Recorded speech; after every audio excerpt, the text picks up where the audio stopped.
Hi and welcome to my channel. In today's video, I'm comparing my Enterprise A model with my Enterprise Refit model. So before I do, remember to like and subscribe and enjoy. So in today's video, I'm going to be comparing the differences and similarities between the Enterprise Refit and the Enterprise A. So a bit of background history of the studio model. The studio model is the same model throughout all 6 films. All they did was just replace, well, they've done some differences. But obviously the main difference is they put the A registration on for Star Trek 4 to 6. But it's exactly the same model throughout. But for the Enterprise A, they did do some paint differences and they added some extra details. So just looking at the main differences, obviously the Enterprise A has got the A suffix at the end of the registration. So it's the registration there, on the nacelles, and underneath as well. So that's obviously the first difference. The second main difference is the strong backs. So I'm kind of turning them around.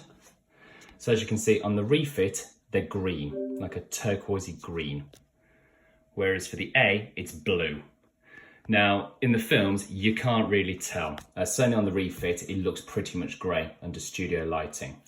The only real time you notice on the A that the strongbacks are blue is the shot where the bird of prey goes around the Enterprise A in Star Trek 6. And that's the only time you can really tell that the strongbacks, around here as well, are blue. And so on the Refit, it's green. Around the deflated dish, it's very green. It's the same colour as the rest of the strongbacks. So you've got the colour down the neck as well. Whereas on the A, it's more grey with the blue tones. Another subtle difference, on the Refit, the pinstriping cuts across the neck colour there. Whereas on the A, because they painted over it, they just painted over the pinstripes. There's no pinstriping there. You know, to where my seam isn't connected properly for my Enterprise A there, never mind. Other differences. Another main difference on the other side. As you can see on the Refit, there's no additional markings down here at all. Whereas on the A, you've got this one here, as the shutter bay, and these. Now, this didn't actually come with the kit.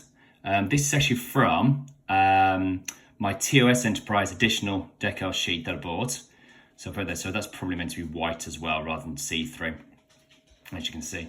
So I actually added those. Now, you can't ever really see these. The only time I've been just about to see them is in Star Trek 6, is when the Enterprise A approaches Kittimer. And there's a shot and you can just about get a glimpse of this if you look hard enough. Okay, but again, very rarely seen. It's not really seen at all in the show, in the films. But just another cool difference that there was more detailing on the underside of the Enterprise A than there was for the Refits. Any other differences? So other than that, the windows are obviously identical because it's the same studio model. So there's no additional phases or anything like that added. The rest of the paint job was effectively the same. So obviously for the motion picture, no, I haven't done it. I've just used the decals that came with the model. I haven't done the rainbow paint in effect. I didn't use a paint mask because on this size, because this is the 1x1000. So for this size, it'd be very fiddly to do and very time consuming. And I'll be honest, I'm not that good of a modeler to do that. But for the motion picture, you had the rainbow effect, which is the 5 colours, all the pearlescence, and it looks beautiful. It's probably the best the studio model ever looks at all. For Star Trek 2 and 3, obviously ILM took over the effects, and they hated the rainbow effect because it played havoc against blue screen. You get a lot of blue spill, especially those shots where there was a lot of blue spill on the engineering column and the pylons. So they added like a slight matte white coat over the top to dull it down. And you can tell the difference, if you look closely, the difference between the shots they reused from the motion picture to the shots they used in The Wrath of Khan and Star Trek 3 Social Spark, you can tell it's toned down, which is a shame, but for lighting, I understand why, because obviously blue spells a pain to have to deal with. And of course, it's all optical effects as well back in the day, rather than you couldn't even CGI them out like you could nowadays. Obviously, then the model becomes the Enterprise A. Now, the best, in my opinion, the Enterprise A ever looks is at the end of Star Trek 4 when it leaves space dock and goes to warp. It's beautifully lit. The one thing I always notice is that the nacelle registrations are properly lit. The registration at the back here is lit properly, and it looks beautiful. It's the best it looks, in my opinion. The reason I say that, in between Star Trek 4 and 5, the A, so the studio model, was then loaned out for a commercial or for a theme park ride or something. And what they did when they had the people who had that is that they basically put a matte coat of white all over it, and it looks awful. They destroyed the rainbow effect, and it's awful. And if you look at the A model in Star Trek 5, although it wasn't ILM who did the effect shot for that, but the model looks awful. And when you become a modeler and you start looking for these things, you notice the little details. It just looks abysmal in Star Trek 5. The registration at the front isn't even properly lit. It doesn't look good at all. There are no real good glory shots of the Enterprise A. They reuse the space dock footage from the end of Star Trek 4 in the opening. So it just looks horrendous. Cut to Star Trek 6, ILM get back in effect shots and they repaint the majority of the ship, but only for the sides that they used, I think. So there's still areas of the Enterprise A model that are got the matte white on, or it's been toned down. But that's where I think they definitely enhanced the strong backs, and it certainly brought it up. However, I noticed that in the film, this registration isn't lit, and you can tell at the end, the final shot of the film, when the Enterprise A flies off and it goes off into the sun. Obviously, it doesn't go into the sun, but it goes, sails off in the sunset. And the nacelle registrations aren't lit either. So even in that film, it's not lit as well as it used to be. I don't know if it's just because it was old electronics and they didn't bother to replace them. I'm not sure. But definitely, the registrations aren't lit. The only ones that are lit are the top and bottom registration. They're the only ones that are lit.